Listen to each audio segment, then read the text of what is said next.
poder generar en torno a lo que significa la salud y el buen vivir. Este concepto que fue el concepto que abrió esta jornada de conversaciones, eh,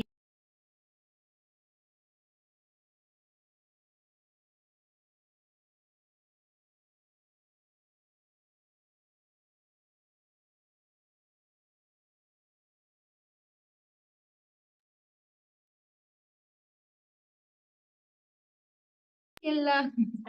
Ahí sí, perfecto.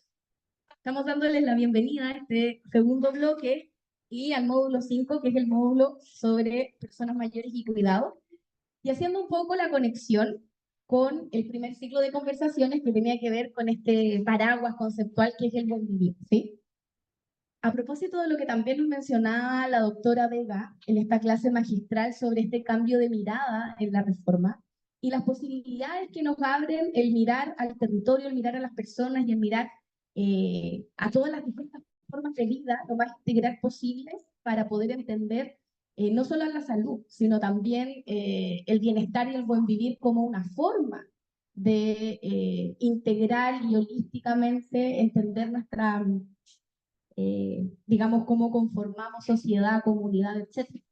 Para eso, entonces, este concepto del buen vivir, que es un concepto que viene tomado, ¿cierto?, de la cosmovisión indígena, andina, sudamericana, y que está arraigado en estos principios básicos que eran, no sé si lo recuerdan, reciprocidad, el respeto profundo, no solamente por la especie humana, sino por todas las formas de vida que habitan un territorio y que entonces nos invitan a mirar lo que hoy día vamos a mirar en términos de los cambios que hemos ido viviendo sociodemográficos, los cambios que hemos vivido en términos sociales y que nos van desafiando en esta manera occidental de vivir la vida, que es bien distinta a la que nos llama el buen vivir.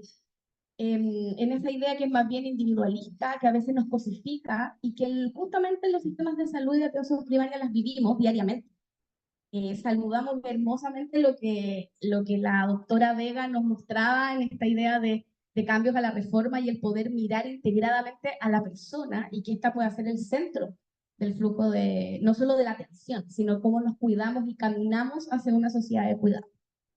El contexto en el cual hoy día, de hecho, nos sitúa estas noticias importantes en la reforma de salud y también, no sé si lo recuerdan, en la cuenta pública fue mencionada el proyecto de ley que ya fue presentado para este Sistema Nacional de Apoyos y Cuidados, que justamente lo que busca es avanzar, como bien lo dijo en la cuenta pública el presidente, avanzar hacia la construcción de una sociedad de cuidado. Justamente porque al cierre del primer bloque de este conversatorio, la doctora Janet Vega y asimismo miembros del panel, conversábamos sobre cómo estas necesidades de cuidado son cada vez más profundas y están ancladas en lo que hoy día conocemos como la crisis global de los cuidados, ¿sí? Cada vez las necesidades de cuidado son más complejas, son más en términos de demanda, y los servicios, infraestructuras y nosotros como personas estamos en menor grado de poder brindar esos cuidados. ¿Y quienes finalmente terminan resolviendo esta necesidad de cuidado a nivel familiar, a nivel territorial, a nivel comunitario? Lo decía también la doctora, somos fundamentalmente mujeres. La cara de una nieta, la cara de una esposa, la cara de una hermana mayor, etcétera, se nos van a ir repitiendo. Y hoy día hay un fenómeno que es el envejecimiento de personas cuidadoras, de mujeres abuelas que terminan cuidando, ¿sí? La crisis global de los cuidados tiene múltiples dimensiones, pero es uno de los contextos más importantes que hoy día nos obligan a mirar la salud, el bienestar y el vivir desde una perspectiva mucho más cercana a esta idea de respeto, de reciprocidad y sentido comunitario a la que nos invita el buen vivir. Entonces, en ese contexto es que invitamos a y el panelista de este módulo, a Rafael Urriola, que es nuestro presidente de la Asociación Pro Bienestar APRO, y que también es economista de la salud, magíster en economía pública y planificación, que nos va a presentar el contexto y las problemáticas asociadas a las personas mayores, ¿sí? Y después vamos a tener a Almendra Orellana, quien es ingeniera civil industrial, magíster en gestión y políticas públicas de la Universidad de Chile, que actualmente dentro del gabinete ministerial del Ministerio de la Mujer y Equidad de Género se encuentra a cargo de la coordinación del diseño del Sistema Nacional de Cuidados y por lo tanto nos va a entregar una mirada que engloba la respuesta pública y estas miradas que complementan también lo que señalaba la doctora Janet Vega en el primer bloque. Así que les dejamos invitados a este panel. Rafael, por favor, adelante.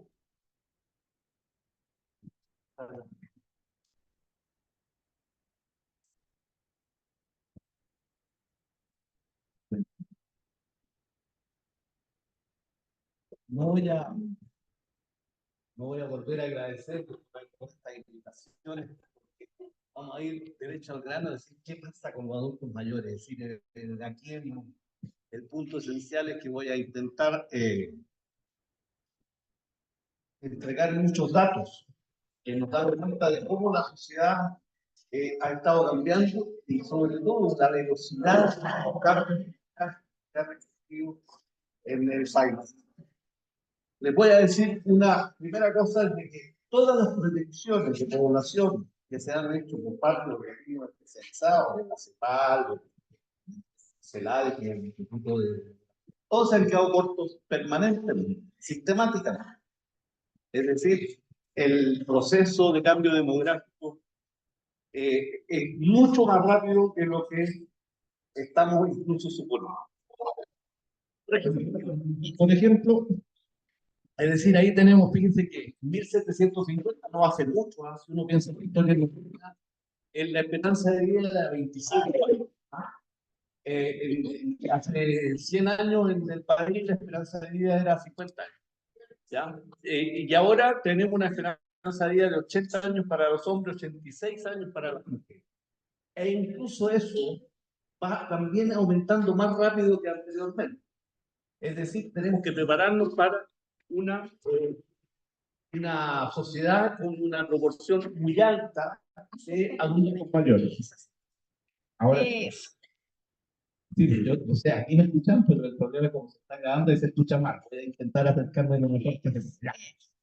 Ahora, este dibujito muestra, ¿verdad? Los adultos mayores obviamente son los que están arriba. Ahí nos damos cuenta que ya el año 50 va a haber mayoría, amplia mayoría de personas mayores de 60 años. Es decir, va a ser aproximadamente 25-30%, y en el año 2100 ya la pirámide se va a invertir. ¿Cuántas personas en términos absolutos? Voy a dar esto, como esto también va a quedar en las redes, podrán ustedes revisar los datos que los necesitan, pero para el año 2050, que es un poco tiempo más, ¿no? Sí, no es tan lejos del año 2050, vamos a tener 5,5 millones de personas mayores de 65 años. Es decir, si la sociedad no se preocupa de eso, evidentemente estamos dejando fuera de las preocupaciones a mucha más gente que, por ejemplo, hoy día uno dice hay que preocuparse de la pobreza, pero la pobreza es 8%. ¿Ah? Es decir, ya las prioridades sociales van a ser distintas. Puede ser el micrófono. Entonces hay una situación de lo que se llama índice de envejecimiento. Son la cantidad de personas mayores de 60 años con respecto a la cantidad de personas menores de 18 años. Entonces, ¿qué se está mostrando en esto? De que se había llegado ya en el año 2017 a un valor de 100%. O sea, que había más personas mayores de 60 años que menores de 18. El año 2017. Sin embargo, el INE mostró que hay el índice. ¿Saben ustedes por qué? Una de las cosas, pero hay otra que puede ser todavía muy importante: la migración.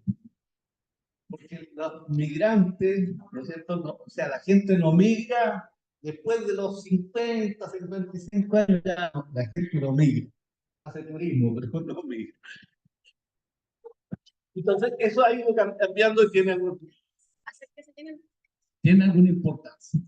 Bueno, entonces, ¿qué pasa con los adultos mayores?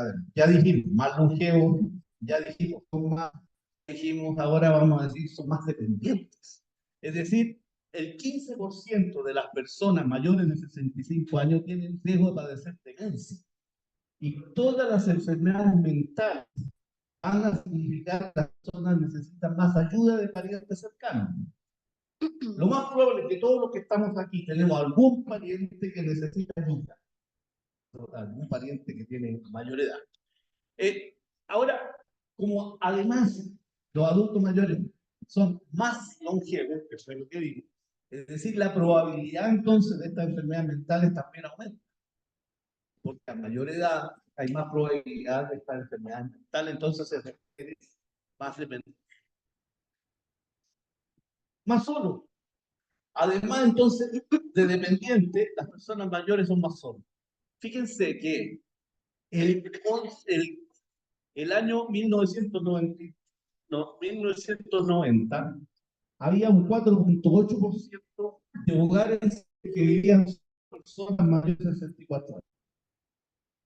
En cambio, ahora, según el Ministerio de Desarrollo Social, una publicación que salió hace unas semanas, ya estamos alcanzando al 16% de los hogares. O sea, esto significa que más o menos en uno de cada 6 o 7 hogares en Chile solo viven personas mayores de 65 años. Por lo tanto, están más solos. Y este es uno de los problemas más importantes que podemos ver con respecto a las personas mayores. Esto creo que es el nudo de las políticas posibles. Entender el efecto de la soledad y el aislamiento, que son dos cosas distintas, pero que van muy complementarias. Las personas son solas subjetivamente cuando sienten necesidad de estar con otros. Es lo que se llama una soledad no deseada, porque hay personas que pueden vivir bien con menores contactos con terceros, pero cuando uno lo expresa como una falta, como una carencia, esa soledad afecta muy, muy importantemente a las personas mayores. Hay este estudio que acaba de salir también, o sea, acaba de ser publicado, se realizó el año 2022, coloca ahí algunos valores, y lo que más importa es que el mal clima familiar es de los problemas más graves que tienen las personas mayores. Dicho de otra manera, y como se dijo en el panel anterior, no solo hay aislamiento, sino hay gente que la dejan botada en los hospitales. Hay gente que no la va a ver nadie en los hospitales. Hay gente que está ahí y que no tiene cómo salir de las altas incluso. Entonces, ese aislamiento es un grado extremo, pero sí existe un mal clima familiar, una baja percepción de disponibilidad de apoyo social. Es decir, la gente no siente que el sistema esté apoyando realmente a sus necesidades, la insatisfacción en las necesidades de afecto, en fin, también tiene que ver con si se vive solo, en pareja, pero ahí está calculado incluso los impactos que tienen estos tipos de soledad y que son posibles de resolver y pueden hacerse políticas de apoyo. En algún momento se ha planteado la posibilidad de hacer una política de tener un registro de personas que quieran acompañar a otros. Con psicóloga del CEFAM de San Miguel que hacía atención domiciliaria y decía que una de las cosas más importantes que terminaba haciendo era llamar a las personas y conversar. Y me decía, yo no estaba haciendo entrevistas profesionales, psicológicas, y eso le hacía muy bien a la gente. Es decir, hay pocas cosas que pueden hacerle bien a estos adultos mayores que existen. Estamos hablando de 16,6% de los hogares.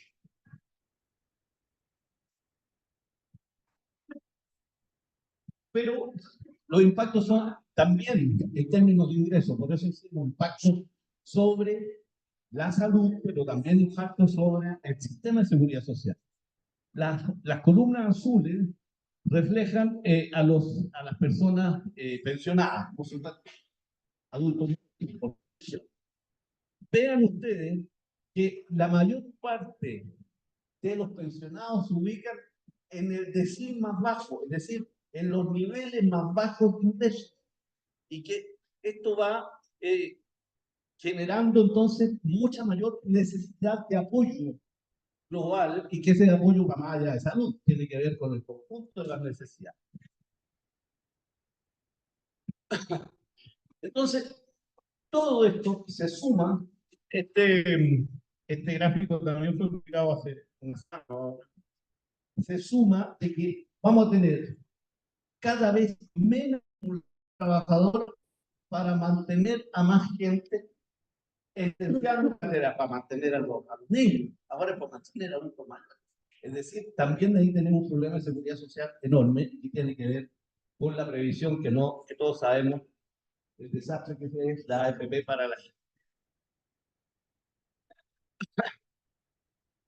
Bueno, eso es el marco social entonces de la situación de los adultos mayores. Con respecto a los temas de salud, es decir, hay una encuesta que muestra ahí cuáles son los problemas que más aquejan a las personas mayores. Tenemos presión alta, hipertensión, colesterol, artritis, diabetes, esas son las más importantes y que están afectando. Y eso significa que el sistema de salud va a tener que empezar a prevenir y a prepararse para ese tipo de enfermedades que son las de mayor prevalencia. Aquí hay otro tema que estábamos viendo, que es la obesidad. Sin embargo, la obesidad en las personas mayores va reduciéndose. Y uno dice, bueno, pues qué bueno que vaya reduciéndose. No, no, no. Lo que pasa es que se va muriendo. Es decir, es porque tiene un impacto sobre la mortalidad mucho mayor, y eso hace de que, claro, la obesidad hace que uno no llegue a una cierta edad o se muere antes. Entonces, hay que tener cuidado con esa situación, y eso implica prevención. En diabetes, bueno, también hay una situación de mucha mayor prevalencia, y que también son elementos de prevención que pueden hacerse pues, en estos casos. ¿Qué es lo que estoy marcando? Que resolver los problemas de adultos mayores en salud tiene que ver bastante con que mejoremos el marco general del sistema de prevención y seguimiento en salud, lo cual además es mucho más importante que se haga a nivel de atención primaria. Y es quizás donde hay que poner el foco y el centro de la reforma de todas las actividades de preventiva, de promoción y preventiva que se puedan hacer en atención primaria. Termino diciendo que al final de cuentas hay una relación subjetiva de autopercepción de salud. Hasta hace poco no se consideraba correcto preguntarle a la gente, ¿y usted cómo siente su salud? Porque se consideraba que no era científico. Hoy día, al revés, la autopercepción de salud pasa a ser una de las principales maneras de medir la situación de salud de la gente. Es decir, el bienestar como concepto es que los demás creen que yo tengo que tener. El bienestar como concepto es que yo me sienta bien. Esa creo que es la primera aproximación del concepto de bienestar. Y claro, si alguien me dice, pero usted ¿por qué no, si le estamos dando toda una atención, y usted no se siente bien? Y no, porque hay muchas razones por las que uno puede no sentirse bien, pese a tener alguna atención sanitaria. Y eso entonces es lo que mejor mide la autopercepción de salud. Entonces, lo que se puede concluir es de que seguir midiendo la autopercepción de salud de las personas es una buena manera de conocer los resultados del sistema sanitario. Y lo que nos damos cuenta es que la línea de relación de la autopercepción con la edad es tremendamente correlacionada, lo cual tiene que ver, por cierto, con las enfermedades propias de la edad, pero tiene que ver con soledad, aislamiento social, los temas de previsión social, la incapacidad del sistema para entregar previsión necesaria, lo que pasa con los medicamentos, que están cubiertos mínimos medicamentos. La mayor parte de los medicamentos se venden de manera extra sistema y por lo tanto la gente no tiene cómo comprar. Eso es lo que yo quería mostrar del perfil general. Como vieron, ya no toqué nada de cuidado porque quiero dejar entero el tema. A lo mejor después hago algún comentario sobre cuidado específicamente, pero quise dejarlo entero para. Gracias. Muchas gracias, Rafael. Vamos entonces ahora con Almendra. Por favor, adelante. Muchísimas gracias. El micrófono, si lo mantienes a esta altura, no hay ningún problema. Como para ti sea más cómodo, voy a poner ahora la presentación. Si me siento, me ven igual. Ya, espérame, déjame.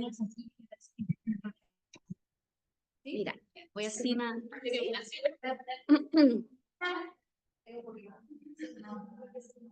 Es muy chiquitita. Ya, está perfecto. Espérame, yo te pongo la presentación, pero quiero primero que te fijes para saber si es que me pidió la directora de comunicaciones que te encuadrara bien. Perfecto, y ahora sí, estamos, dígame, yo te las voy pasando, no te preocupes. Pero, ¿puedes subir la diapositiva 3? Ahí, ¿listo? La 3. Perfecto. Ahí. Vamos a ponerla antes de la 2. Ah, perfecto, la vamos. ¿Ahí? Estoy revisando en el sentido. ¿Ahí, cierto? ¿Partir por ahí? Sí. Ya. Eso. Bueno, primero darle las gracias por la invitación. Me agrada mucho el hecho de que estar en una facultad de salud, buen vivir y que se esté hablando de cuidados, principalmente porque, bueno, ya me presentaron, yo trabajo en el gabinete de la ministra Antonia Orellana, solo tenemos coincidencias de apellido, me gusta para evitar malos entendidos. Y desde el Ministerio de las Mujeres, en conjunto con el Ministerio de Desarrollo Social y Familia, hemos estado en este trabajo en conjunto para la construcción del Sistema Nacional de Cuidado, que creemos que es una necesidad urgente. Estamos muy contentos de que hoy en día se esté hablando de cuidados. Sin embargo, sabemos también la historia que este tema tiene y un poco también vamos a hacer un repaso de eso. Pero me gusta mucho que estemos en una facultad que se enfoca principalmente en salud hablando de cuidados porque sabemos que los cuidados hoy en día están muy focalizados en la perspectiva sanitaria, ¿ya? Y nosotros queremos darle otro enfoque a los cuidados para tocar otras problemáticas que es principalmente sacar a las cuidadoras, que en su mayoría son mujeres, del hogar. Entonces, solo para hacer un repaso, ya les había mencionado, estoy muy contenta que estemos hoy en día hablando de cuidado. Sin embargo, ya desde el año 2014, con el gobierno de la expresidenta Michelle Bachelet, ya se crearon los primeros servicios y programas de cuidado. Hoy en día, el programa nuclear que nosotros le hemos puesto al sistema, o sea, que ya existía, ¿no es cierto?, el de la expresidenta Bachelet, es la red local de apoyos y cuidados, ¿ya? Y este es como el corazón del sistema, que es el programa que llega a la población. Y han habido diversas iniciativas intertanto y diversos esfuerzos para ir institucionalizando un sistema. Actualmente tenemos un subsistema nacional de cuidado, sin embargo, tampoco existe una institucionalidad que se encargue específicamente de ir empujando este carrito de los cuidados, ¿ya? Y por eso es súper importante el proyecto de ley que ya ingresamos y ahora, de hecho, la próxima semana comenzamos con las audiencias, van a ir diversas organizaciones a exponer también respecto al proyecto de ley, porque es importante crear esta institucionalidad que diga, ok, vamos a ir empujando en todo el Ejecutivo y en diversos servicios públicos los programas, iniciativas y diversos esfuerzos en materia de cuidado. Entonces, hoy en día nos encontramos en un contexto en el cual ya estamos a la espera de de que salga de Contraloría la primera Política Nacional de Cuidado que entrega orientaciones a todas las carteras, ¿ya? Orientaciones políticas, pero que esto luego se traduce en el plan de cuidados que estamos actualmente en construcción de este plan. La política la hemos compartido también con las organizaciones de cuidadoras, ahí nosotras desde el Ministerio de la Mujer hemos tomado esa batuta y también validarlo con ellas, porque son ellas las que viven la realidad de los cuidados todos los días. Entonces, ese trabajo también ha sido bien bonito en la construcción. Eh, y ¿por qué entonces hablar de cuidados en Chile? No me voy a detener tanto en el primer punto porque ya, ¿no es cierto?, lo presentaron anteriormente sobre el envejecimiento de la población, pero sí también del requerimiento de cuidados, porque, no solo, porque tenemos por un lado la población que va a ir envejeciendo, ¿no es cierto? Se estima que de aquí al 2050 un tercio de la población va a ser adulto mayor o adulto mayor o adulta mayor. Eh, Sin embargo, las necesidades de cuidado de las personas con dependencia también es un tema relevante, que hoy en día son 1 millón, casi 2 millones, si no me equivoco. Y es ahí también en donde tenemos que focalizarnos. Y en segundo lugar, hay que entender que la problemática o la crisis de los cuidados también es una problemática o necesitamos ponerle el enfoque de género, las lupas de el enfoque de género, los lentes, como le queramos llamar. Y aquí voy a entregar varios datos, algunos de hecho que no los tengo en esta diapositiva, pero se los voy a ir comentando. El primero de ellos es que en la encuesta nacional de empleo que se hace cada 3 meses, se identifica, y este porcentaje se mantiene en cada trimestre, que el 95% de las personas que declaran que no trabajan por razones de cuidado familiar, permanentemente son mujeres. O sea, esto evidencia la feminización de los cuidados, es decir, quienes cuidan no remuneradamente son mujeres. Luego, el 85% de quienes destinan 8 horas diarias o más, de hecho son 8 horas y 45 minutos, así. O sea, si pensamos en 8 horas, es una jornada laboral, ¿ya? Como cualquier trabajo remunerado. El 85% de quienes dedican estas horas al trabajo de cuidado son mujeres. Finalmente, las mujeres dedican, si lo comparamos con las horas que dedican los hombres a las tareas de cuidado, las mujeres dedican más del doble del tiempo. Y yo quiero entregar dos antecedentes más. El primero es que a inicios de este gobierno implementamos el registro de cuidadoras, el módulo de cuidados, que es un bloque que está dentro del registro social de hogares, del RCH. Y hoy en día tenemos de las 700.000 cuidadoras que se estima que existen en el país, tenemos más de 100.000 registradas actualmente. Queremos llegar a las 700.000 en un camino importante, pero ya con esa información que tenemos de las 114.000 específicamente que tenemos actualmente registradas, el 87% son mujeres. Es decir, otro dato importante que evidencia la feminización de los cuidados. Y aquí yo quiero también tocar otro punto que es, a mí me gusta destacarlo porque también hay que desromantizar los cuidados, ¿ya? ¿No es cierto que muchas organizaciones hablan de esto no es amor, es trabajo no remunerado? Y a nosotros nos llegan al ministerio muchos casos de cuidadoras que tienen que cuidar a las personas de quienes han sufrido violencia, hijas, esposas, y enfrentarse a esa realidad de cuidar a esta persona diariamente, obviamente es crudo. O sea, y por eso yo creo, trato siempre de contar este tipo de situaciones que nosotros desde el Ministerio de la Mujer tenemos que tomar porque por eso es importante un sistema nacional de cuidado, porque más allá de hacernos cargo de la población con dependencia, que es un foco muy importante, también queremos hacernos cargo de las cuidadoras, de sacarlas del hogar, porque sabemos que en su mayoría son mujeres. Y otro antecedente importante, el espacio en su mayoría para las mujeres más inseguro es el hogar. Y por último, un problema público resuelto de forma privada o familiar. Hay diversas posturas, posiciones, ¿no es cierto?, que señalan que los cuidados se tienen que quedar en la familia.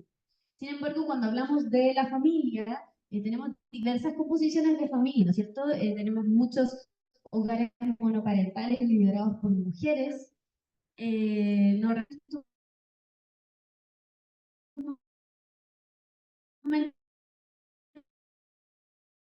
pero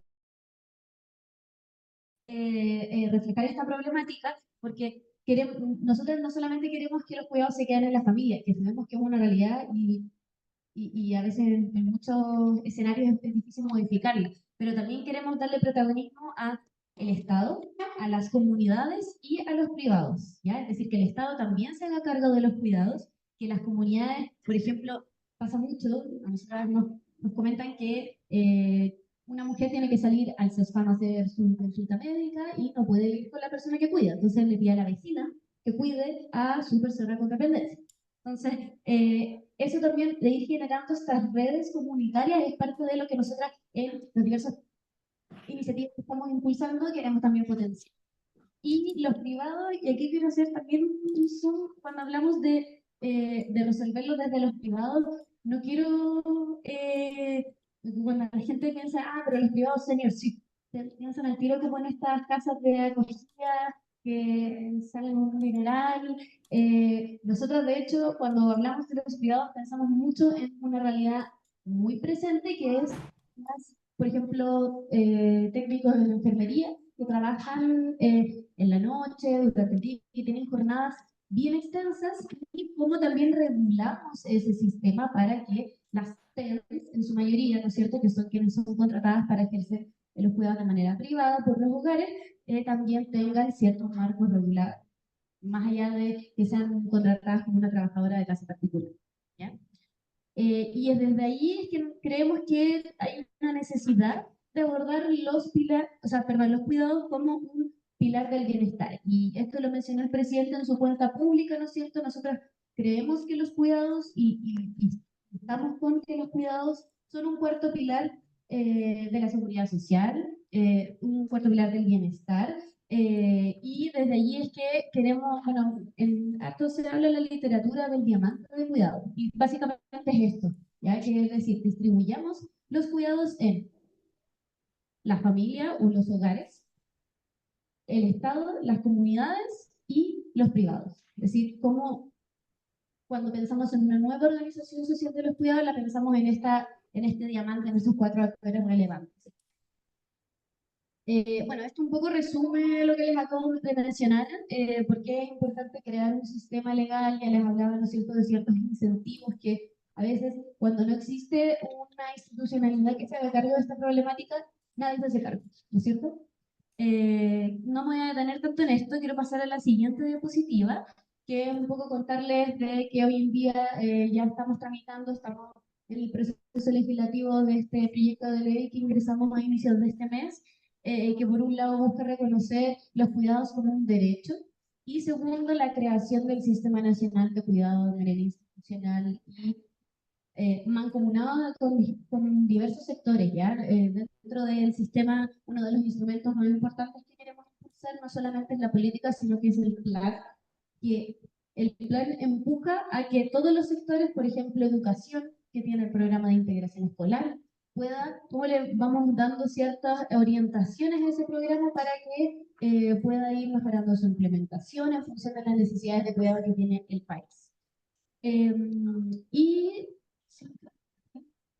bueno, y un poco los objetivos del sistema tienen estas tres líneas, ¿no es cierto? Uno enfocado en la oferta, como el ejemplo que les acabo de dar de educación, cómo vamos dando ciertos lineamientos y orientaciones para que la oferta sea más atingente a la necesidad de la población. El fomento y la formación, principalmente pensado en cuidadoras no remuneradas, y por último el objetivo del SNAC o el Sistema Nacional de Apoyo y Cuidados, que promover la corresponsabilidad social y de género para nosotros desde el Ministerio de la Mujer y la Equidad de Género es nuestro principal objetivo. Y a esto es cuando apuntamos, esto es lo que apuntamos cuando hablamos de una nueva organización de los cuidados, es decir, que desde la sociedad y también en materia de equidad de género, es decir, que los hombres también toman más protagonismo en las labores de cuidado, promover esto que les acabo de mencionar. Además del reconocimiento del trabajo de quienes cuidan no remuneradamente, que son en su mayoría mujeres. Y bueno, no me voy a detener en esto porque para no extenderme tanto en el tiempo, un poco estos son los pilares del sistema y del proyecto de ley. Y si quieren, bueno, después ya como en este momento de conversación podemos ir aclarando más dudas, pero creemos que es importante, y aquí ya en una facultad de salud y bienestar, no, y buen vivir, gracias. Empecemos a pensar en los cuidados no solamente desde la perspectiva sanitaria, sino que también desde la perspectiva comunitaria con un enfoque de género, entendiendo el rostro de mujer que tienen los cuidados y la feminización de los cuidados, y es precisamente lo que nosotras como Ministerio de la Mujer buscamos equiparar la cancha y también ir empujando que todos los sectores, no solamente el Ministerio de la Mujer, el Ministerio de Desarrollo Social y Familia, seamos quienes impulsemos un sistema nacional de cuidado, sino que sean todas y todos los distintos actores de la sociedad. Así que muchas gracias y... Bueno, Ok, muchas gracias. Vamos a... Bueno, muchísimas gracias. Esto, ya leí Almendra. Rafael, si quieres pasar, porque vamos a abrir ahora el espacio para la discusión, ¿verdad? Así que nos vamos a preparar ahora para que todas y todos puedan participar, incluyendo a las personas que están conectadas. Así que pueden escribirnos al chat si alguien tiene preguntas, y ya tenemos preguntas las y los asistentes, así que te voy a pedir si te puedes acercar, ¿sí? Para acercarte el micrófono y también preparar, voy a poner por acá idea. Gracias. Y voy a preparar la cámara, espérame un segundito. Gracias por la presentación. Cuando hablamos de un cuarto pilar de la seguridad social, uno hace un barrido del derecho a la campana, etc. Esta ley, que en España se llama ley de dependencia, inexorablemente lleva aparejado un estipendio económico, alrededor de 800 euros. Entonces, el proyecto de ley, el comento, que lleva varios años de tramitación en el proceso judicial hasta ahora, y que obviamente convoca una transversalidad, casi una unanimidad, probablemente sea aprobado muy prontamente, sin perjuicio de la manera de la ley de presupuesto de octubre o noviembre, que es lo realmente determinante, ya sea de la FONASA o de la CENON. Dicho lo anterior, me parece que las intenciones son absolutamente legítimas desde la perspectiva de género. No obstante, desde el punto de vista económico, veo un proyecto de ley solamente con oferta de servicio. Por ejemplo, si hay casas de cuidado, digamos, 2 o 3, ¿cierto? Se pone aproximadamente ergo forzoso concluir que ¿por qué no trae asociado un estipendio económico? Si tenemos que dar a estas mujeres que son de 50 años o más y que llevan la carga de los cuidados de los adultos mayores, absolutamente defendido, fundamentalmente por demencia, entre otras razones. Gracias.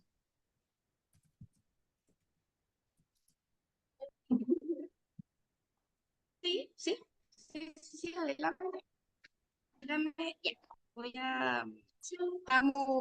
tenemos más cables. ¿y si se pueden acercar un poquito? Para que puedan quedar muy cómodos.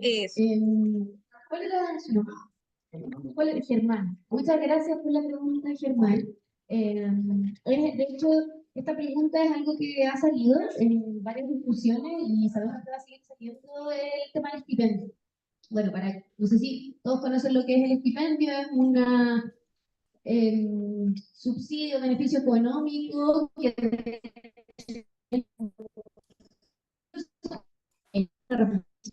o sea, que a mí me vergüenza un poco decirlo de manera eso, pero una entrega de transferencia monetaria a las personas cuidadoras, ¿no? Que tiene un alcance de 4.000 y tantas personas cuidadoras y que está cerca de los 40.000 pesos, ¿ya? O sea, imagínense, yo creo que pues, claro, solamente alcanzaría para el transporte público el estipendio que se entrega actualmente. El estipendio hoy en día lo entrega el Ministerio de Desarrollo Social y Familia. Como les mencionaba, es una cobertura bien pequeña. Y es algo que nosotros también buscamos no solamente aumentar, porque claro, cuando hablamos de la creación del sistema y que queremos buscar una nueva organización social de los cuidados, yo creo que aquí, y voy a tocar 2 puntos en paralelo que se cruzan, que un poco viene a responder la pregunta de Román. Germán, perdón. No me da mala palabra. Por un lado, nosotros, desde el Ministerio de la Mujer, quiero decir, no queremos remunerar, sino más bien lo que queremos hacer cuando hablamos de las cuidadoras no remuneradas es sacarlas del hogar, porque a nosotros llegan diciendo al ministerio, no queremos cuidar, estamos obligadas a cuidar porque o no tenemos red o porque no tenemos una situación económica que permita pagarle a una persona que pueda hacer un relevo. Entonces, por un lado, buscamos sacar a las cuidadoras del hogar, no solamente reconocer su labor, sino que sacarlas para que puedan tener formación, ir a CESFAM a sus consultas e insertarse al mercado laboral, que muchas de hecho nos dicen, bueno, no puedo, lo único que puedo hacer es hacer, no sé, por ejemplo, que van a vender heladas porque lo puedo hacer en mi casa. Entonces, por un lado, claro, fomentar el estipendio como una remuneración no es el incentivo que nosotros queremos incentivar principalmente, porque sabemos que hay otras cosas que sí, en el fondo, entiéndase que nosotros queremos sacar a las cuidadoras, no queremos que permanezcan en el hogar con un estipendio como una remuneración.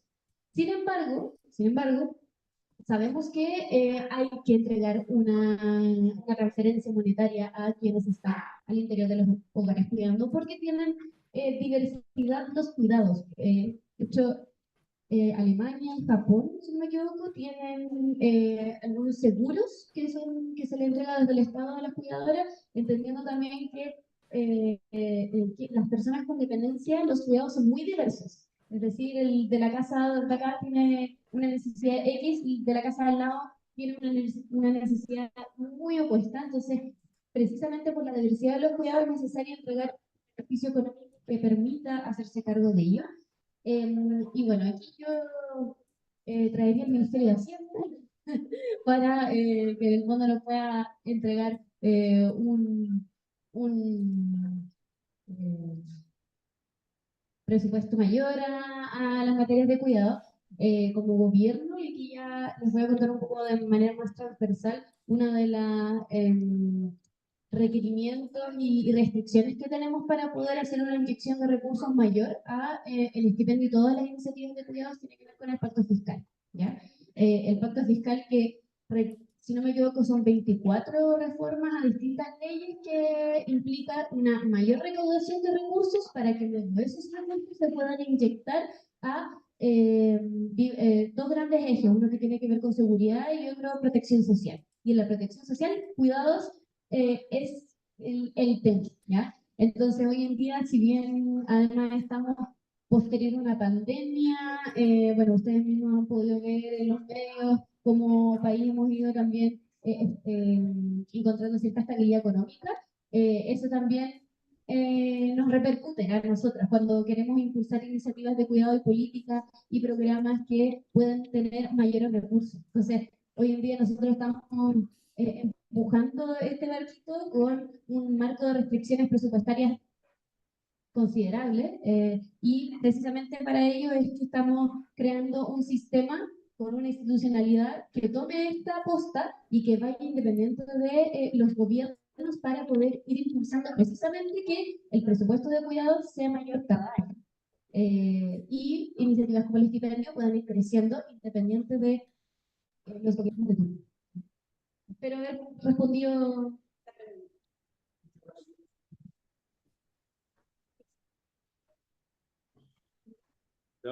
Después bien, sí, te pediría, Anita, si te puedes incorporar por sí aquí al ladito para que el micrófono te pueda dar. Eso, por ahí, perfecto. Ahí está perfecto. El otro no sé si está, francamente no tengo ni la más remota idea. ¿Algo? Sí, perfecto, súper. Gracias. Almendra, me quedo con una sensación súper triste del proyecto que enviaste, o sea, que muestran, que enviaron, porque todavía es un proyecto, ni siquiera ha sido aprobado.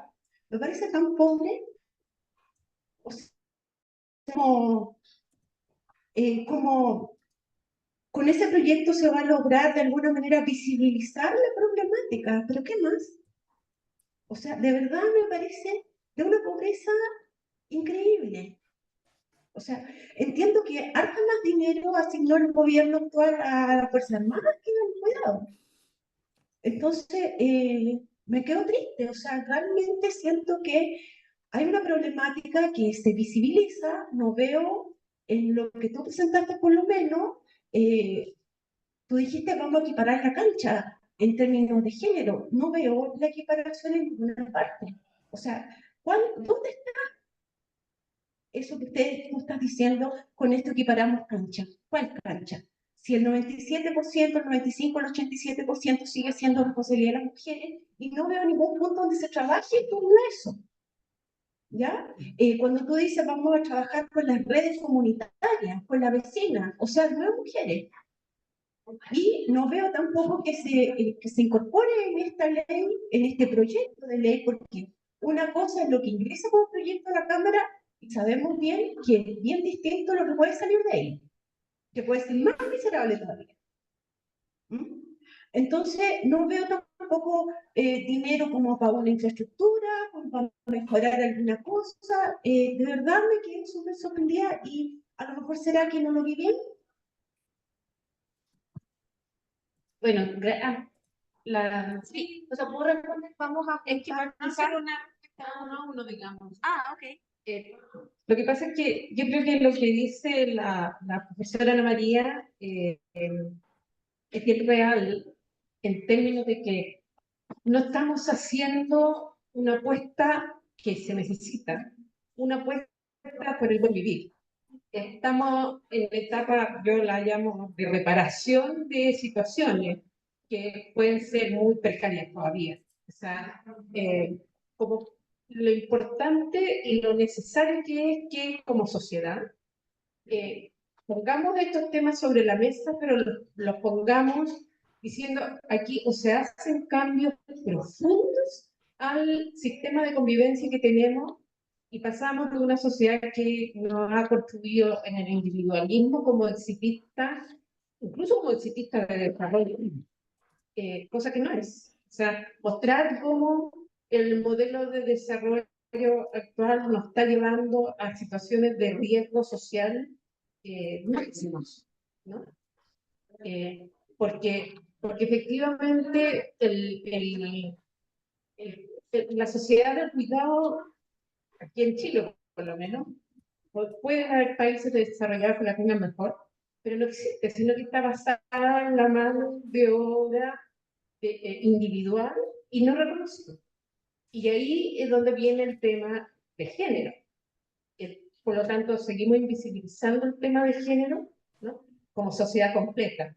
¿Qué estrategia está haciendo el Ministerio de la Mujer que levante ese tema? Que levante el malla de un sistema de cuidado básico que nos está interpelando al sistema real, que es la causa de la inequidad más vital que vivimos. Sí. ¿Tú también habías pedido la palabra, perdón? ¿No? Ah, ya. Entonces ahora sí, vamos a las respuestas. Bueno, como antecedente yo puse unas diapositivas del proyecto de ley, pero no me habían pedido que hablara del proyecto de ley. Yo, porque me gusta tirar un poco la bala pasada, por eso yo les comenté algunas líneas generales, ¿ya? Puedo profundizar más, de hecho yo les puedo compartir material, el proyecto está público, así que también pueden como leer los más detalles. A ver, si nos vamos como al informe financiero del proyecto de ley, principalmente busca aumentar la red local y que llegue a todo el país, ¿ya? Es decir, a todas las personas con dependencia y sus cuidadoras, como eso también para que también lo manejen como antecedente. Personas con dependencia severa, ya que son alrededor de 75.000 a lo largo del país. La pregunta iba destinada a medidas de corresponsabilidad, ¿cierto?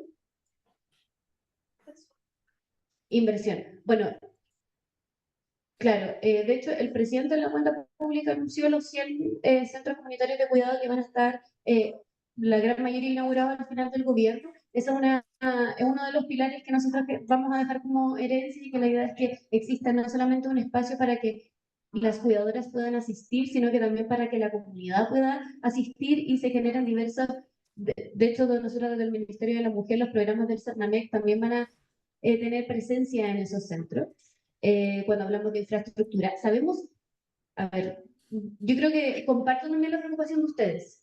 creo que el desafío es muy grande para tener una solución inmediata, ¿ya?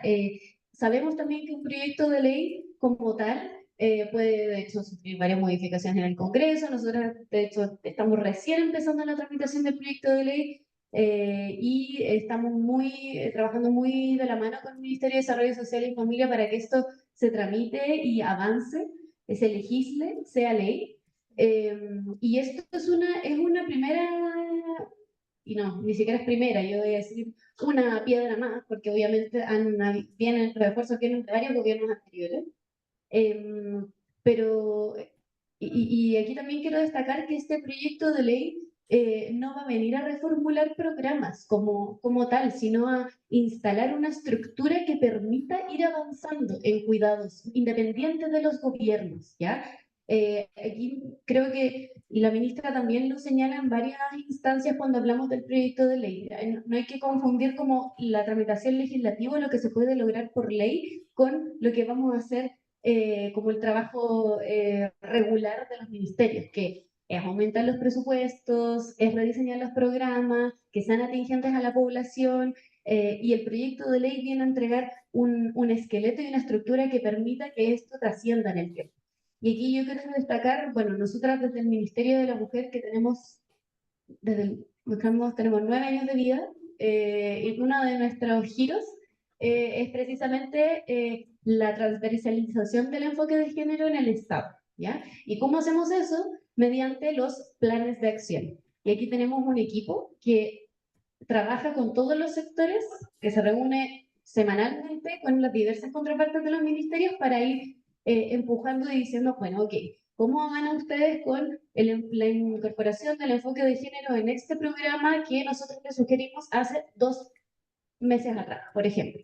Entonces, y ahí es cuando yo quiero destacar la importancia de los instrumentos, de las herramientas que buscamos institucionalizar en este proyecto de ley, que son la política y el plan, que hoy en día van a quedar aprobados por decreto supremo, por decretos presidenciales, pero queremos que sean iniciativas que trasciendan el gobierno. Insisto esto, o sea, de hecho las organizaciones de cuidadoras nos dicen, nosotras hablamos con todos los colores políticos y nosotros igual, o sea, de hecho este proyecto de ley tiene un apoyo bien transversal en el Congreso, que estamos también muy contentas porque el cuidado es una problemática bien transversal. Entonces, creo que es importante como entender que vamos a ir caminando en 2 carriles, uno en materia legislativa, en el reconocimiento del derecho, en dejar instalada una estructura que permite ir avanzando, porque sabemos que esto no es suficiente. O sea, el desafío es muy, muy grande y por eso queremos dejar instalada una estructura que permita ir haciéndose cargo de este desafío. Y por otro lado, la estrategia, ¿no es cierto? Que era como un poco la pregunta que hacía acá la decana. Bueno, nosotros desde el Ministerio de la Mujer, a ver, tenemos aquí como bien, tratamos de diferenciar bastante los roles con el Ministerio de Desarrollo Social y Familia, que se enfoca principalmente a las personas con dependencia, ¿no es cierto?, que requieren cuidados, y nosotras las personas cuidadoras. Nosotras tenemos un equipo de cuidados al interior del ministerio que se encarga de, precisamente esto lo que ya les mencionaba, ir potenciando los programas destinados a quienes cuidan en otros ministerios. Por ejemplo, educación, estamos trabajando junto a la Subsecretaría de Educación Superior para poder ir logrando ciertas becas para quienes cuidan con ciertas modalidades flexibles, de tal manera de entregarle formación a las cuidadoras, entendiendo la escasez y la pobreza de tiempo que ellos tienen, para que ellos puedan formarse y desde allí entonces poder tener alguna inserción laboral que les permita también ir, vuelvo a lo mismo, ir saliendo del hogar y poder tener mayor autonomía, que es lo que nosotras buscamos, ¿no es cierto? Que ellas puedan lograr su plena autonomía. Para eso, de hecho, tenemos la estrategia de autonomía económica que en marzo de este año se la presentamos a todos los ministerios, la cual fue aprobada. Y dentro de la estrategia de autonomía económica está la patita de cuidados, ¿ya? Que busca también impulsar las iniciativas destinadas principalmente a mujeres cuidadoras, trabajadoras no remuneradas, para su inserción laboral y ejercer su autonomía. Entonces, como Ministerio de la Mujer, impulsamos, cuando hablamos de estrategia, tenemos la estrategia de autonomía económica, además del plan de igualdad, que busca ir transversalizando el enfoque de género. No solamente, pues nosotros tenemos el Servicio Nacional de la Mujer y la Equidad de Género, que nuestro principal giro va destinado a violencia, ¿ya? Y que afortunadamente con la aprobación de la ley integral que ha ocurrido hace poquito, bueno, la promulgamos de hecho hace muy poquito, a inicios de este mes, eso también va a permitir ampliar nuestra cobertura, pero principalmente en violencia, en materia de violencia de género, ¿ya? Entonces, a través de las estrategias, es como nosotras buscamos impulsar la transversalización del enfoque de género en no necesariamente en nuestros programas, sino que en los programas de otras carteras, que salud, la cobertura del Ministerio de Salud es tremenda y creemos que ahí hay un trabajo súper importante que hacer con el Ministerio de Salud y la red asistencial, ¿no es cierto? Y la llegada que tiene con la población. Yo quisiera agregar algunos datos económicos que sirven a lo que se ha preguntado. Hicimos una cuenta de cuidado, una cuenta preliminar de cuidado en el país, más o menos el año 2019, debe haber sido, y los resultados fueron que solo el 0,3% del PIB se gasta en salud y el promedio de los países de la OCDE era más o menos entre 2 y 3% del PIB. Es decir, eso... Ahora, ¿qué pasa? Que la precariedad es tan grande que los establecimientos de salud pública son mínimos. En total, yo creo que no, en este momento han crecido después de que hicimos el estudio, pero en todo caso llegaba a un nivel de 5.000 personas a nivel nacional. Es decir, una cosa absolutamente...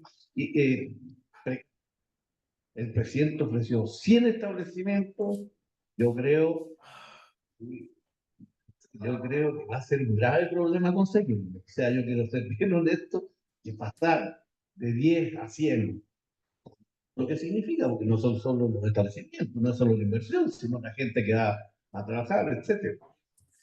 Entonces, tenemos un déficit de ese tipo. La mayor parte de las personas se atienden en establecimientos privados sin fines de lucro. Esa es la mayor parte.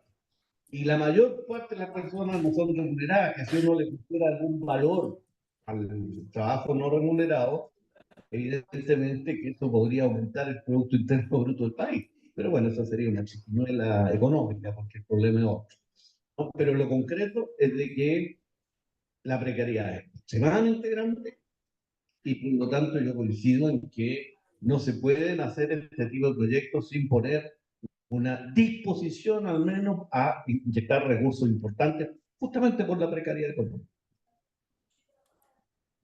Muchas gracias a los panelistas. Sí, vamos a abrir porque tenemos 2 palabras más.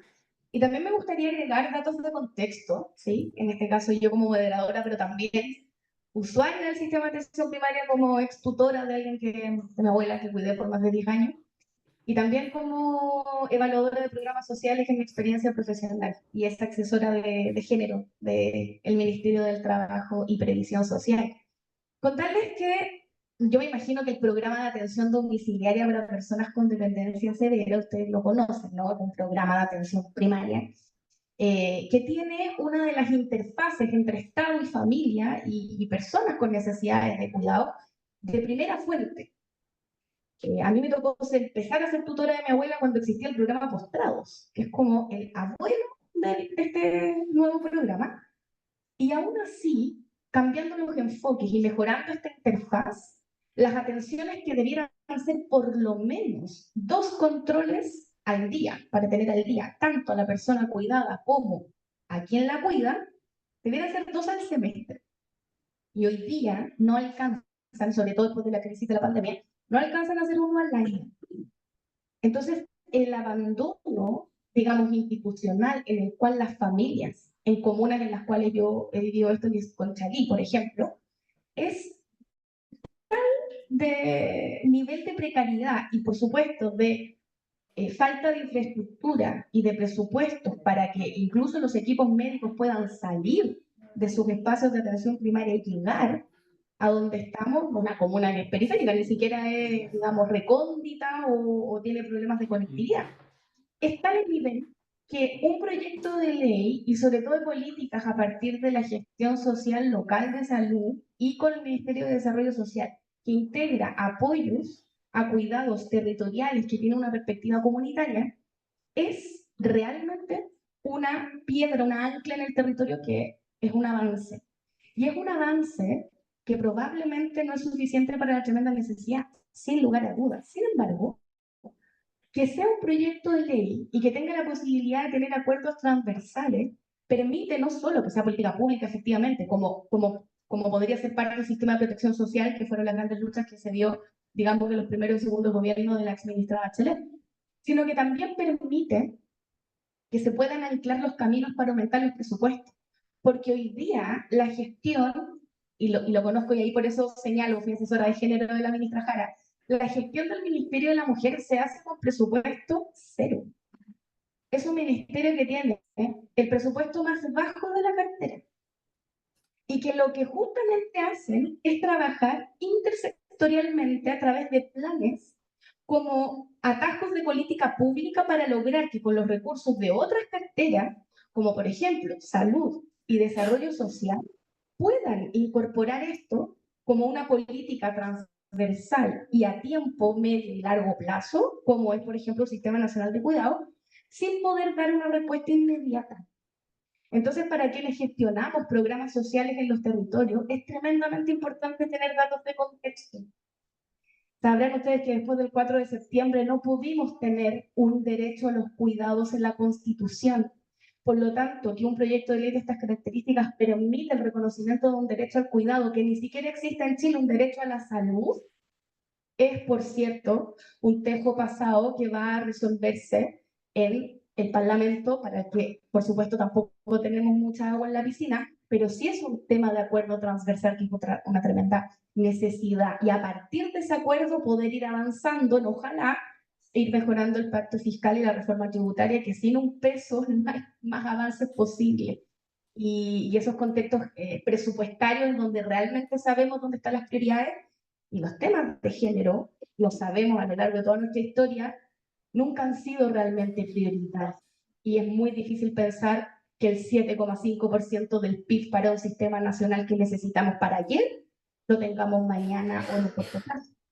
Y esto va por supuesto por parte de la análisis. Tenemos la manito levantada de Loreto en el sub y luego vamos contigo, ¿sí? Loreto, si te puedes desmutear. Sí, ahí me desmuteé, Y hola. No sé si se escucha bien lo que digo. voy a acercar el micrófono y vamos a intentarlo, dale. Gracias. Me avisan si no se escucha. Se escucha perfecto. Bacán. Primero quería agradecer a la Almendra por estar ahí presentando, a Rafael y a Carolina. Excelente mesa y también a la doctora Janet Vega en la mañana, que estuvo excelente. Respecto de lo que se está comentando ahora, es una discusión súper interesante y en realidad quería hacer el contrapunto respecto de cómo desde una perspectiva feminista en las sociedades cuesta instalar estos temas y avanzar en todo tipo de problemas feministas. O sea, la mujer, los problemas de la mujer, los problemas de las disidencias, nunca ha sido un problema importante en la sociedad, ni menos en nuestra sociedad chilena. Entonces, pequeños avances, chiquititos avances, son tremendos logros para nosotras.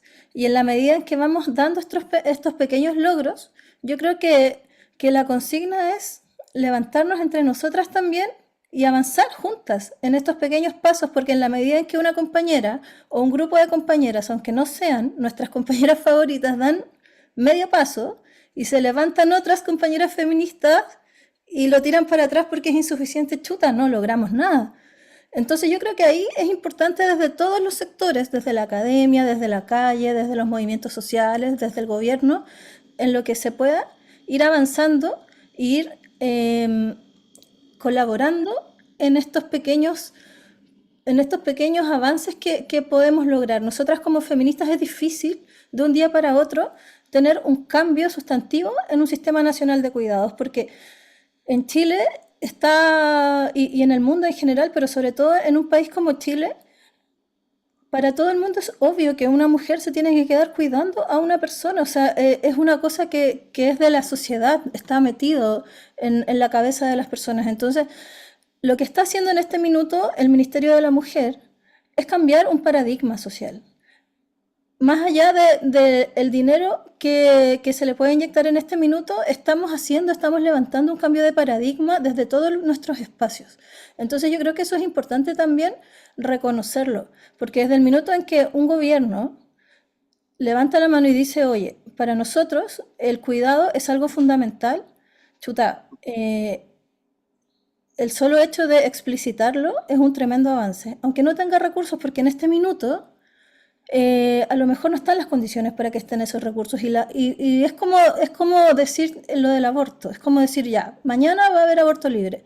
Se nos va a levantar toda la sociedad y nos van a decir que no, porque nuestros problemas, los problemas feministas, los problemas de las mujeres y de disidencias no son particularmente aprobados por toda la sociedad, pero sí tenemos que ir dando esos pequeños pasos. Ahora, naturalmente me parece, estoy de acuerdo con ustedes, nunca va a ser suficiente. Yo creo que nunca va a ser suficiente, ni siquiera, a lo mejor en 100 años más, ni siquiera en países desarrollados hoy día es suficiente lo que ocurre porque estamos avanzando rápidamente en esta transición demográfica que yo creo que es el contexto también de donde parte este conversatorio. Pero reconocer estos pequeños avances y poder ir empujándolos desde nuestros espacios yo creo que es fundamental. Y ahí también agradezco las palabras de Carolina porque conocer ese contexto es importante. La verdad es que la gestión de la política pública desde el Ministerio de la Mujer sin recursos es compleja, pero poder generar avances y acuerdos sin ningún recurso es un tremendo logro. Poder avanzar en políticas públicas poniendo de acuerdo al intersector, poniendo de acuerdo a parlamentarios para llegar a un proyecto de ley es un tremendo logro. Entonces yo igual abrazo este proyecto porque si queda instalado en próximos gobiernos, aunque sean gobiernos que no están de acuerdo con los sistemas de cuidados, van a estar obligados igual a hacer una que otra cosa, aunque no sea lo ideal para nosotros. Así que yo creo que eso, abrazo ese camino, pero también creo que nosotros tenemos una tremenda labor desde nuestros otros espacios, que no estamos en el Ministerio de la Mujer y no estamos en el gobierno. Avanzar, relevar lo que se está haciendo. Decir que es insuficiente, pero de forma crítica, constructiva.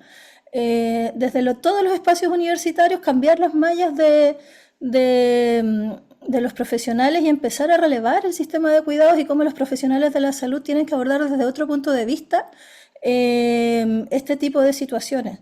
Y también otros tipos de profesionales como los municipios, los gobiernos locales, etcétera, abordamos y cambiamos esta forma de pensar y cómo entendemos nosotros los cuidados en nuestro país. Este cambio de paradigma no se va a dar de un día para otro, pero ya está instalado el tema sobre la mesa y yo creo que aquí ya todos tenemos una tremenda tarea, todos y todas en el fondo.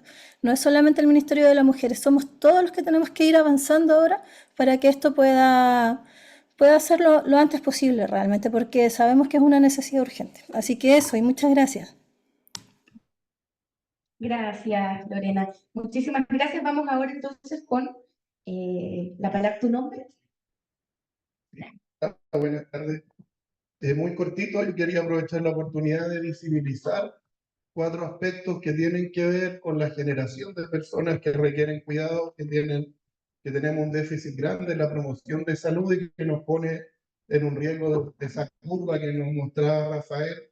Tengo una pendiente mucho más grande. Yo trabajo en el tema del adulto mayor desde el año 2010 en relación a la salud, que fue director de la U3E, que era la Universidad del Adulto Mayor, un proyecto de la universidad que está presente en el año 2005, pero que no aparecen en los debates fundamentales. El primero es la contaminación ambiental, factor de riesgo más grande de desencadenamiento de demencia en etapas precoces de la vida es la contaminación ambiental, y en nuestro país tenemos 25 de las 30 ciudades más contaminadas atmosféricamente de Latinoamérica. Entonces ahí tenemos un factor principal que nunca aparece en las presentaciones, nunca aparece en los debates. Si no cambiamos nuestras ciudades con mayor densidad poblacional en su contaminación ambiental, no va a haber sistema de cuidado que dé abajo. El segundo factor que es modificable es la alimentación. Hoy en día en mi consulta, cada año entre un 15 y un 20% de las personas que atiendo con demencia no tienen demencia, sino que tienen un déficit nutricional y modificando su ingesta se mejoran de la demencia. No es que uno cure la demencia con la alimentación, pero tenemos un montón de gente cronológicamente desnutrida que se diagnostica con demencia sin tener esa patología, principalmente la vitamina D. Me toca ver adultos mayores diagnosticados con demencia con niveles de vitamina D bajo 3 y debiera ser sobre 30. Una persona mayor de 60 años, la vitamina B12, niveles bajo 100, la recomendación es sobre 400 en las guías internacionales, y el DHA. Ahí la estrategia más importante son los pescados grasos. Todos los pescados grasos tienen vitamina B12, vitamina D y DHA, particularmente el más accesible, el jurel. Un adulto mayor que come 200 gramos de jurel una vez a la semana ya consigue una protección de esos 3 nutrientes específicos y mínimamente necesarios para mantener la cognición, y de eso tampoco hablamos. El tercer factor es el acceso a la naturaleza. Existe un paradigma internacional, que es el paradigma más importante en relación al estudio de las demencias a nivel internacional, que se llama Brain Capital. En Brain Capital hay una bajada que se llama Green Brain Capital, el capital cerebral verde, porque el elemento más importante para el desarrollo cognitivo de los niños y para prevenir el deterioro cognitivo de los adultos mayores es el contacto con la naturaleza. Una persona que tiene un contacto de menos de 30 minutos a la semana en espacios naturales va perdiendo su capacidad cognitiva progresivamente. Ahí se han usado diferentes términos. Está el término de déficit de naturaleza, y así como necesitamos DHA, vitamina D, vitamina B12, necesitamos algo que los colombianos han denominado vitamina N, como para darle este enfoque de la necesidad cotidiana de naturaleza, y ahí los adultos mayores impresionantes. Y lo que más me ha tocado ver en dolor crónico, en depresión, en demencia, de recuperación de los adultos mayores es la huerta. Uno logra que un adulto mayor vaya a una huerta una vez a la semana y todos sus indicadores de salud se disparan. Y lo último es la soledad. Ahí lo que levantaba muy bien Rafael, que es la crisis más grande, y hoy en día cómo se están estructurando los espacios de la gente más joven en relación al contacto con adultos mayores, que se han ido alejando mucho. Tenemos un factor de riesgo que es un poquito más alto de lo que están viviendo en Japón. Y ahí las cosas más bonitas de mirar es que en Japón están forzando grupos de adultos mayores de 5 personas, que se reúnen 2 veces a la semana, y con los adultos mayores juntándose 2 veces a la semana con otras 4 personas que no conocen. Todos los indicadores de salud empiezan a recuperarse progresivamente, más o menos lo mismo que parece con la huerta. Y ahí estamos en el Barro Luco con la corporación Ecos de Barro, creando un bosque y huerta terapéutica, y ahí vamos a poder hacer las mediciones con la idea de juntar adultos mayores, pero a trabajar en la huerta. Y eso podría tener resultados muy interesantes que se pueden replicar a costos bajísimos. Y en ese contexto lo que ha pasado es que en esta primera etapa de voluntariado, los adultos mayores que han ido con diferentes patologías a empezar a trabajar este proyecto de la huerta terapéutica en el hospital, están teniendo reportes así impresionantes en la postura, en la velocidad, en dolor crónico, en insomnio, en salud mental. Entonces quería aprovechar acá de dejar esos 4 elementos que si no los abordamos, porque no podemos tener más del 40% de la población necesitando cuidados. Es algo que no vamos a lograr sostener, y son la contaminación ambiental, la alimentación, vitamina D, B12, niveles de DHA, el contacto con la naturaleza y ver cómo enfrentamos esta creciente experiencia de soledad que están viviendo nuestra población. Muchas gracias, una excelente actividad. Gracias. Gracias. Nos vamos a ir con Marisa. Gracias. Yo creo que esta mesa es una mesa en que pone, releva, para no decir por eso de la mesa, ¿no? releva lo que significa el construir una sociedad que mira su realidad y que busca cómo abordarla, pero cómo abordarla integralmente. Quiero decir que el análisis crítico de la necesidad de mirar ese proyecto y esa política de ley no es necesariamente una crítica más vale no hacer, es una crítica a cómo con esos pasos seguimos avanzando en proyectos que permitan mirar el contexto completo.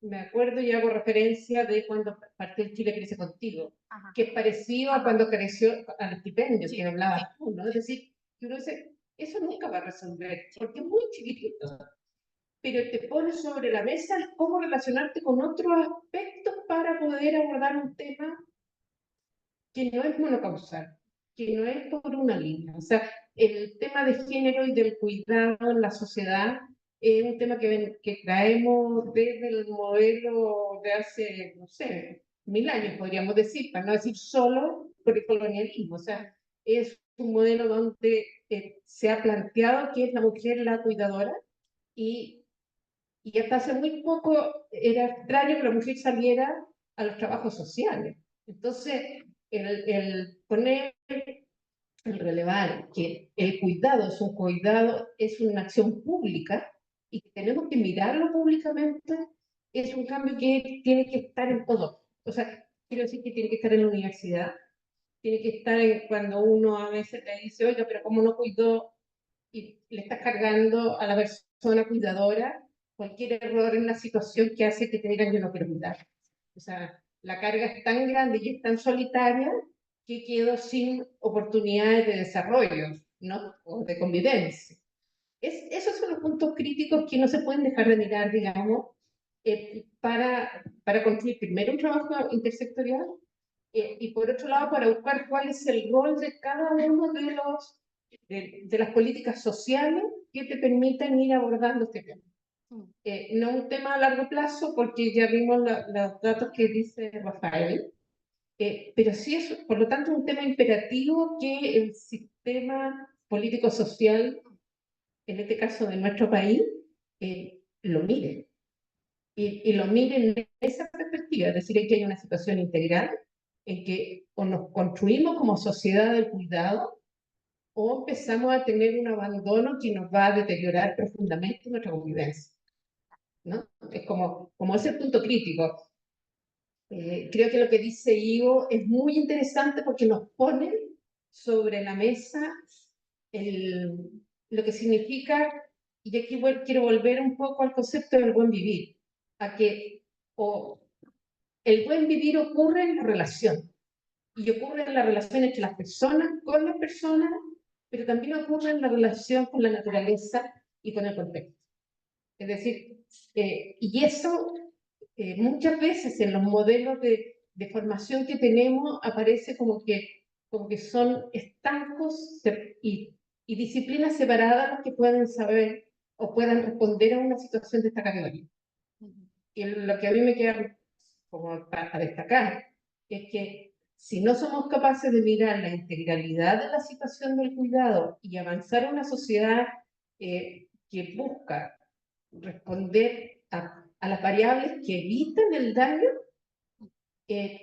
estamos en una sociedad que se está autodeteriorando así como estamos deteriorando el planeta. O sea, tenemos visiones de eso, no es un supuesto, ¿no? Tenemos experiencias vívidas del daño frente a no saber protegernos, pero protegernos como colectivos, en relación con otros y en los contextos ambientales, culturales y sociales en los que estamos. Creo que esos son los grandes desafíos.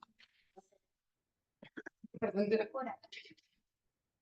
Sí, gracias María Isabel. Eso ha resultado como una especie de síntesis virtuosa de las últimas intervenciones y también de los panoramas sociodemográficos en personas mayores que nos mencionaba Rafael. Y podríamos decir estas oportunidades de base que nos presenta este proyecto de ley y el apoyo a los cuidados comunitarios como énfasis en la corresponsabilidad ya no solo familiar, sino que más bien social. Y finalmente también quizás que entendiendo que no ha aparecido mucho en el módulo, pero claro, las personas mayores como sujetos pasivos, digamos, de esta, y padecientes, digamos, de esta necesidad de cuidado, en realidad nos llaman a entenderlos un poco desde esta perspectiva activa del envejecimiento con la comunidad, con la naturaleza, efectivamente, y cómo entonces una sociedad de cuidado se construye más allá de las políticas que generemos al respecto, sino lo que cada una de nosotras y nosotros somos capaces de aportar siendo muy conscientes de la realidad que estamos viviendo. Así que desde esas reflexiones agradecerles enormemente la participación. Son temas complejos porque las necesidades son tantas y tenemos recursos económicos, sociales y políticos no en los mejores tiempos, pero aquí estamos haciendo este ciclo de conversaciones que justamente buscan aportar en estas miradas y no perdernos en que por más que estemos en ciclos que puedan ser complejos, sabemos que los nortes no nos quieren hacer volver a repetir errores del pasado y si queremos que el buen vivir entonces y también las dimensiones del bienestar estén presentes en lo que hacemos. Así que nuevamente gracias a las y los asistentes, a quienes se han conectado y han seguido este conversatorio a través de YouTube y a través de nuestra conexión por Zoom. Almendra, muchísimas gracias desde el Ministerio de la Mujer. Sí, porque decían, tenemos el presupuesto más bajo, somos el tercer ministerio más chiquitito. También esta cultura, ciencia, ¿no es cierto? Entonces, no, solo agradecer el espacio, agradecer las intervenciones también. Creo que evidencia, tal como ya se señalaba, la urgencia de instalar y de darle aún más relevancia a los cuidados en nuestra sociedad. Porque, claro, hoy en día la seguridad está siendo el tema, pero como también los cuidados también son un problema de seguridad pública también. Obviamente el antecedente que se entregaba respecto a la necesidad de estas variables, ¿no es cierto?, con las personas adultos mayores. De hecho, en enero de este año, unos profesionales del ministerio fueron a Japón a aprender de la experiencia japonesa y nos trajeron varias ideas muy interesantes de cómo incluso la población mayor ejercía labores de cuidado con las poblaciones más jóvenes o este intercambio que permitía como este cuidado mutuo finalmente. Uno de los pilares, de los enfoques también que buscamos es no solamente cuidar, sino que la prevención de la dependencia, prevenir la dependencia y desde allí también impulsar iniciativas que van muy en la línea de lo que se señalaba. Así que gracias a todas y todos por la conversación, muy interesante y nada, seguimos en este desafío que es muy grande, pero vamos ahí poniendo pasito a pasito. Gracias. Ok, entonces eso es, muchísimas gracias a ustedes, ahí están también agradeciendo los asistentes por Zoom, así que se pasaron, de verdad, muchas gracias y nos vemos, porfa, no se desconecten aún. 18 de julio vamos a tener un ciclo de conversación último que es sobre género y el abordaje territorial del buen vivir y el bienestar, así que los dejamos esperados en un panel con María Isabel Matamala y Gonzalo Rubio en la moderación, que les habla. Así que les esperamos el jueves 18 de julio. Un abrazo a todas y a todos. Muchas gracias.